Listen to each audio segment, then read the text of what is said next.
युवा चेहरा कौन होगा कांग्रेस की तरफ से? चंबल को लेकर फोकस है क्योंकि हमारे पास बहुत सारे युवा चेहरे हैं।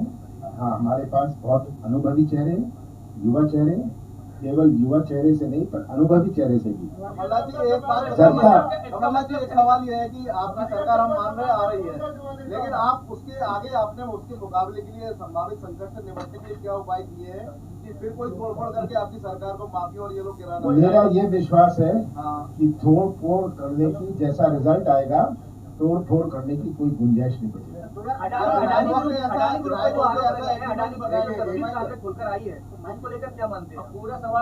ये तो लोकसभा में प्रश्न इसकी चर्चा की मांग कर रहे हैं, चर्चा हो, इसकी पूरी इंक्वायरी हो, ये लोकसभा की मांग है, कांग्रेस की मांग है। उमा भारती लगातार कि इतने लाख करोड़ का निवेश आएगा, पर सच्चाई ये है कि 18 साल में 100 रुपए में से 30 पैसा निवेश मध्य प्रदेश को आया। जब तक निवेश नहीं आएगा तब तक आर्थिक गतिविधि नहीं बढ़ेगी। एक उद्योग लगता है, आर्थिक गतिविधि की शुरुआत होती है। कोई गाड़ी चला लेता है, कोई होटल चला लेता है। तो आज चुनौती हमारे सामने है कि हम कैसे मध्य प्रदेश की आर्थिक गतिविधि को बढ़ाएं। आर्थिक गतिविधि सबसे आवश्यक है, इकोनॉमिक एक्टिविटी, और जो इंडेक्स ऑफ इकोनॉमिक एक्टिविटी है ये मध्य प्रदेश का घटा है, ये हमें याद रखना है।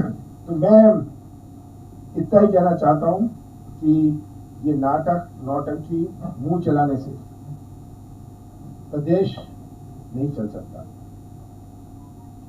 मैंने कहा शुभ दिन है कि इनकी विकास यात्रा का आज शुरुआत है।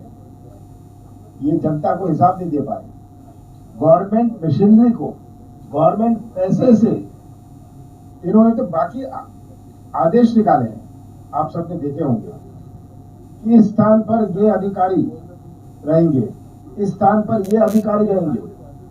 सरकारी पैसे पर अगर उपलब्धियां होती तो आपको किसी की आवश्यकता नहीं है, किसी की आवश्यकता नहीं है। सरकारी शासकीय तंत्र की आवश्यकता नहीं है, शासकीय खजाने की आवश्यकता नहीं है। आज भारतीय जनता पार्टी के पास केवल पुलिस, पैसा और प्रशासन बचा है। अब आप मेरे से पूछ सकते हैं, नंबर 1, कोई निवेश लगाने को यहाँ तैयार नहीं था। जो अपना सामान दक्षिण में बेचता है, तमिलनाडु और हरियाणा में बेचता है, वो मध्य प्रदेश नहीं आता। हम 5 प्रदेशों से घिरे हुए हैं, वो हरियाणा और पंजाब में अपना उद्योग लगा है। मध्य प्रदेश में ग्वालियर और चंबल संभाग में इंडिया का सामना करने लिए कोई युवा नेता आप प्रदर्शित करेंगे कांग्रेस की तरफ? हमारे पास बहुत सारे युवा नेता हैं, बहुत सारे अनुभवी नेता हैं। आप क्यों चिंतित हैं? आज हम इसलिए चिंतित है कि मुख्यमंत्री पद को लेकर दावेदारी बनेंगे। आप कह रहे हैं मुख्यमंत्री आप बनेंगे, दूसरे कुछ कह रहे हैं कि दूसरे बनेंगे। सीएम का चेहरा कौन होगा, आप होंगे या बगैर चेहरे के लड़ा हुआ चुनाव? देखिए, मैं किसी चेहरे या किसी पद की खोज में नहीं, ये मैंने पहले भी कहा।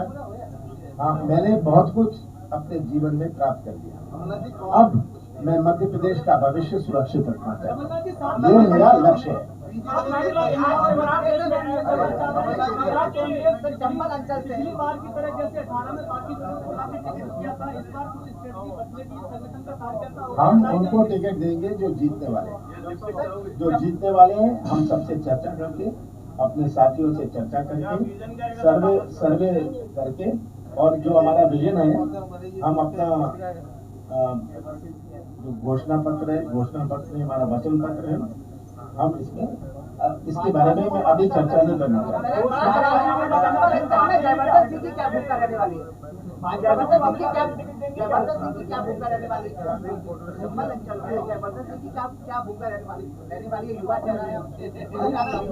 भूमिका सबकी रहने वाली है,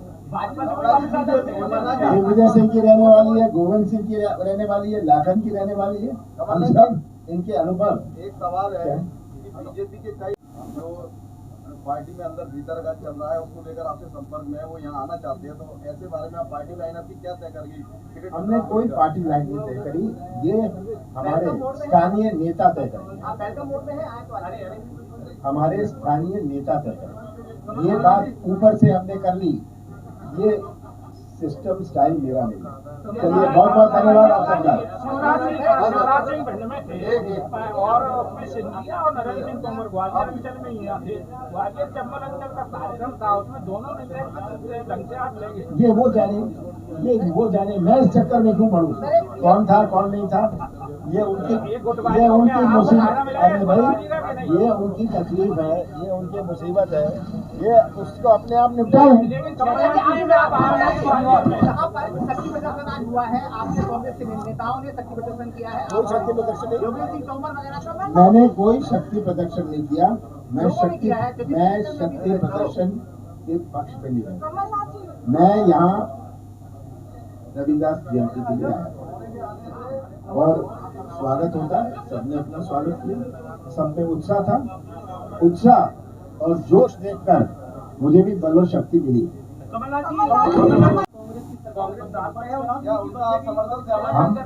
उमा भारती जी स्वतंत्र हैं, भारतीय जनता पार्टी। हम ना तो उनसे इस विषय में चर्चा करेंगे, ना उन्होंने मेरे से इस विषय में चर्चा करेंगे। जब ये चर्चा करेंगी, जब ये चर्चा करेंगी तब इसमें फैसला किया जाएगा। सिंधिया जी अभी कह रहे थे कि आप तो 4 साल से लगातार कमर करते हुए, आप तो 4 साल से लगातार उकार भर रहे हैं, कुछ नहीं पाए। अंचल के लिए आपको उन्होंने कहा है अतिथि होता है अंचल के, आप दोनों अतिथि और अतिथि ही रहेंगे। देखिए, कौन अतिथि है ये जनता तय करेगी। मेयर का चुनाव तो ग्वालियर में और मुरैना में कांग्रेस जीती ना। सर, आपको सिंधिया जी की स्थिति क्या नजर आती है बीजेपी में? पहले कांग्रेस में क्या नजर आती थी? जो आप सिंधिया जी से पूछिए, नहीं, मेरे से क्यों बोले? आपको क्या नजर आ रही है? मुझे क्या पता कि उनकी क्या स्थिति है, मुझे क्या पता उनकी स्थिति, आप उनसे अपने आप पूछिए। मैं मेरे से क्यों पूछ रहा हूँ उनकी स्थिति आप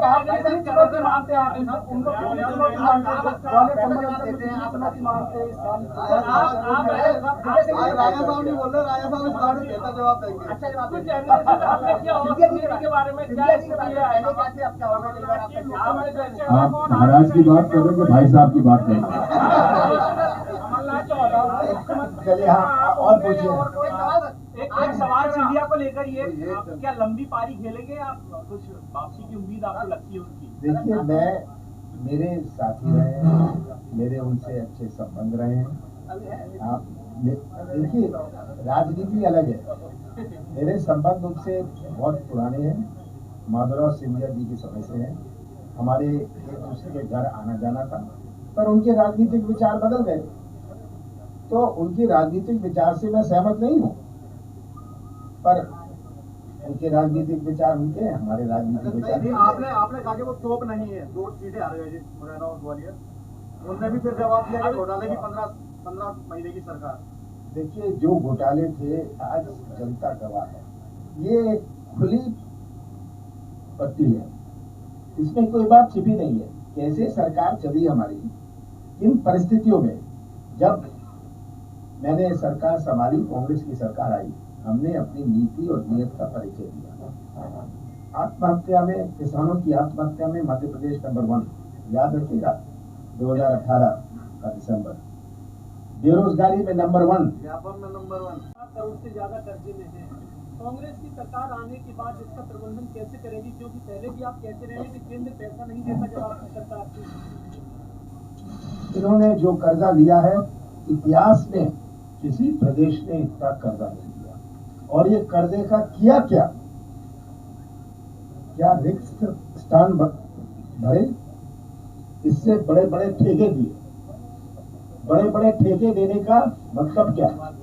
ठेका दो, उसके बाद एडवांस दो और अपनी कमीशन वसूलो। अभी तक आपसे 12 सवाल पूछे जा चुके हैं और एक ही बात से पूछा जाता है कि कर्ज के बारे में आपका हमेशा कहना था कर्जा खजाना खाली है। उनका कहना ये खजाना खाली कभी नहीं रहा है। सवाल ये है कि उनका कहना ये था कि कमलनाथ जी सलमान खान और कैटरीना के बारे में बात करते थे। सलमान खान और कैटरीना के बारे में बात करते हैं और हमने खुद ही सवाल किया था सरकार से, तो उनका कहना ये मैंने ना तो बात करी, मैंने कहा कि मैं मध्य प्रदेश की पहचान बदलूंगा, मैंने कोई इन्वेस्टमेंट समझूंगा। मैंने एक सम्मेलन किया था और मैंने कहा था कि मध्य प्रदेश की पहचान माफिया से नहीं हो सकती, मध्य प्रदेश की पहचान मिलावट से नहीं हो सकती, तो शुद्ध का युद्ध हो, हमारा माफिया के विरोध एक्शन हो, इसकी शुरुआत थी। मेरे पास 11.5 महीने थे, हमने 27 लाख किसानों का कर्जा माफ किया, 100 रुपए 100 यूनिट बिजली दी, एक सरल तरीके से। मैं चाहता था कि प्रशासनिक जो सिस्टम है ये सरल हो, तरह तरह की रजिस्ट्रेशन, तरह तरह की फॉर्म भरना और तब जाके कमीशन लेना। तो मैंने ये कहा था कि जिसका 100 रुपए का बिल, 100 यूनिट का बिल है, उसको 100 रुपए मिले। ये किया था, वो सब बना। 2018 में आप सब यहाँ उपस्थित हुए। आज रविदास जयंती है, शुभ दिन है। रविदास, संत रविदास जी को मैं शुरू में प्रणाम करना चाहता हूँ, पर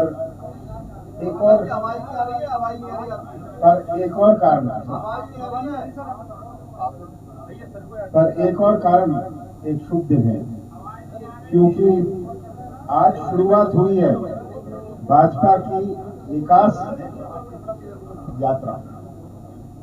शिवराज जी 190 महीने मुख्यमंत्री रहे,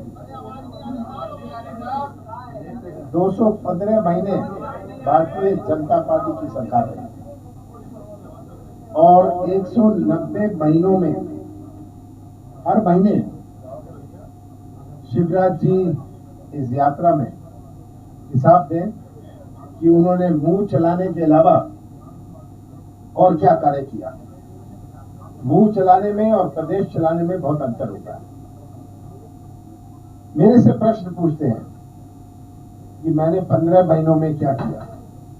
15 महीने के लिए मैं मुख्यमंत्री था, जिसमें से 2.5 महीने आचार संहिता और लोकसभा चुनाव में गए और 11.5 महीनों का हिसाब मैं देने को तैयार हूं।